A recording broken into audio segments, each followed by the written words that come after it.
안녕하세요. 아트잭 채널 김재석 작가입니다. 날씨가 제법 추워졌는데요. 오늘은 겨울철 그림의 꽃이라고 할 수 있는 설경을 그릴 때 주의해서 그려야 할 4가지 사항을 이야기하고자 합니다. 방법이 궁금하시다면 끝까지 봐주시고요. 무료 구독과 좋아요 그리고 문의사항은 댓글로 남겨주시기 바랍니다. 첫째로 겨울 풍경에서 나뭇가지에 눈이 쌓인 모습을 그릴 때 마스킹 플루이드 방법이 효과적인데요. 마스킹 액을 칠할 때 여기서는 핑크색 물을 들여 사용합니다. 원래 마스킹 액은 백색이나 엷은 청색으로 화면상에 잘 나타나지 않습니다. 그림에서는 물감을 마스킹 액에 탈 때 진한 빨강색에 조금 탔는데요. 보시는 바와 같이 핑크색으로 보입니다. 잘 섞어서 사용합니다.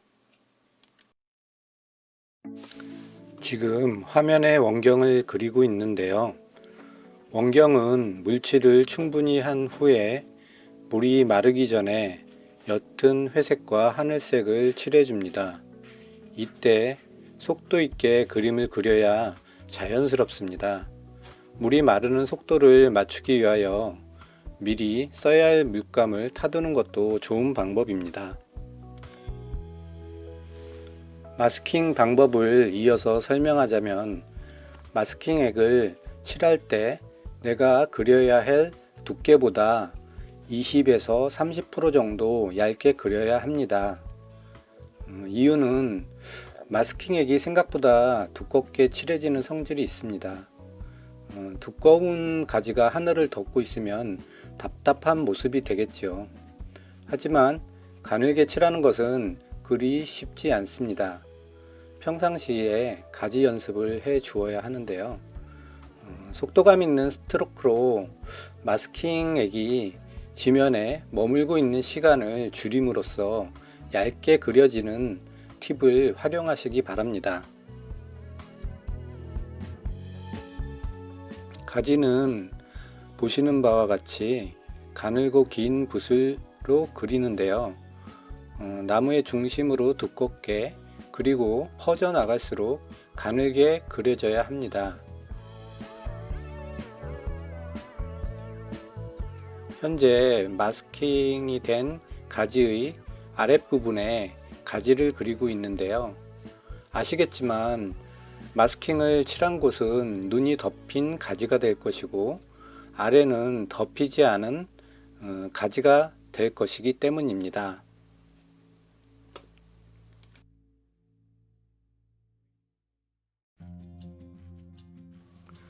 그런 다음 이제 가지를 더 얇은 붓으로 그려 넣습니다.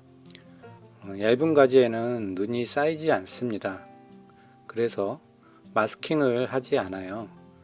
자유롭게 그리셔도 됩니다. 그래도 너무 많이 그려 넣지 않습니다.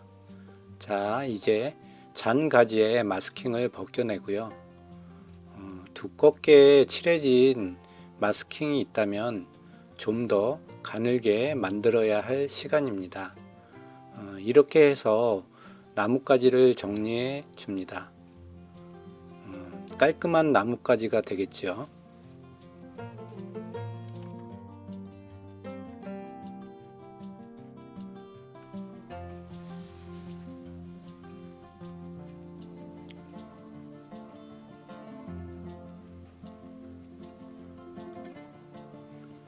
겨울 풍경 잘 그리는 방법 두 번째 방법입니다.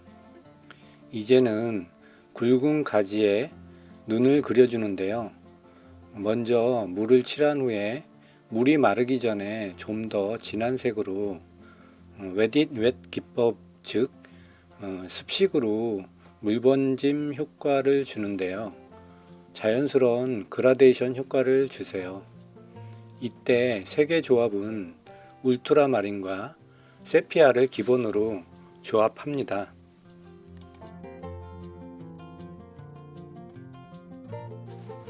눈을 표현하는 색은 작가에 따라 다릅니다. 조금 전에 제가 눈의 색상을 울트라마린과 세피아 혼합색으로 사용하라고 했는데요. 여기서 좀 더 차가운 느낌을 준다면 울트라마린을, 따스한 느낌을 준다면 세피아를 많이 배합해 줍니다. 또한 색의 변화를 준다면 보라색을 조금 더 혼합을 해 줍니다. 여러 작가들의 설경을 보면 작가마다 눈을 표현하는 색이 조금씩 다르게 표현하고 있습니다. 또한 설경의 환경, 즉 날씨와 하루 중 시기에 따라 좀 더 다른 변화를 주기도 합니다. 그러므로 제가 표현하는 방법이 표준이라고 할 수 없습니다. 실제로 작년에 그린 저의 채널에서의 설경에서는 보라색으로 눈을 표현했던 기억이 있습니다. 여담이지만 저를 가르쳐준 저희 스승님은 눈을 주로 울트라마린과 보라색을 이용하여 그렸습니다. 무척이나 차갑고 시원하게 그렸던 기억이 있는데요. 그런데 저는 그 색이 너무 차가워 세피아를 조금 섞어서 넣어서 그렸습니다. 근데 다른 작가들은 거의 회색으로 그리는 작가들도 많았습니다. 선택은 여러분의 몫이라고 생각합니다.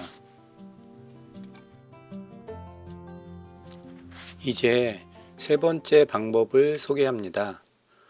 방법은 되도록 눈을 먼저 그리고 주변을 나중에 그려라 입니다. 눈을 먼저 그리는 이유는 수채화의 기본이지만 밝은 색을 먼저 그리고 어두운 색을 나중에 그리듯 밝은 눈을 먼저 그리고 어두운 나뭇가지 등을 나중에 그리면 깔끔한 표현이 됩니다. 만약 반대로 어두운 가지를 먼저 그리고 밝은 눈을 나중에 그린다면, 특히 물을 칠하고 묘사하는 식으로 그릴 때 주변의 색이 우러나와 깔끔하고 맑은 눈의 표현이 되기 어렵다는 것입니다.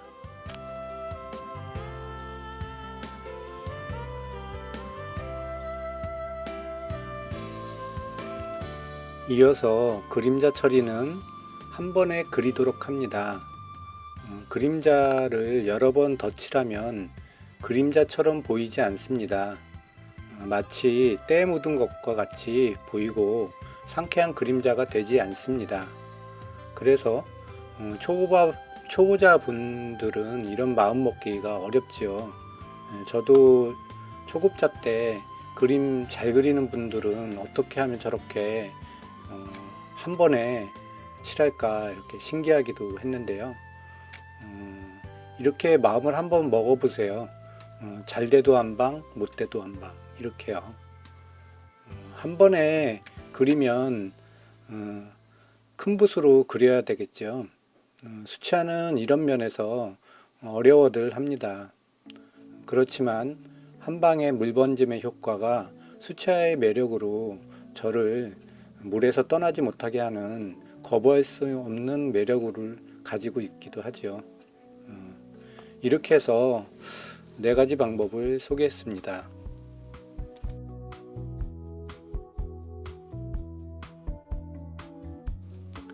이 이후의 동영상은 앞에서 얘기한 방법들이 구체적 표현과 마무리 과정에 있습니다. 오늘 목소리 강의는 끝났지만 실현되는 과정이 더욱 중요합니다. 끝까지 보아주시기 바랍니다.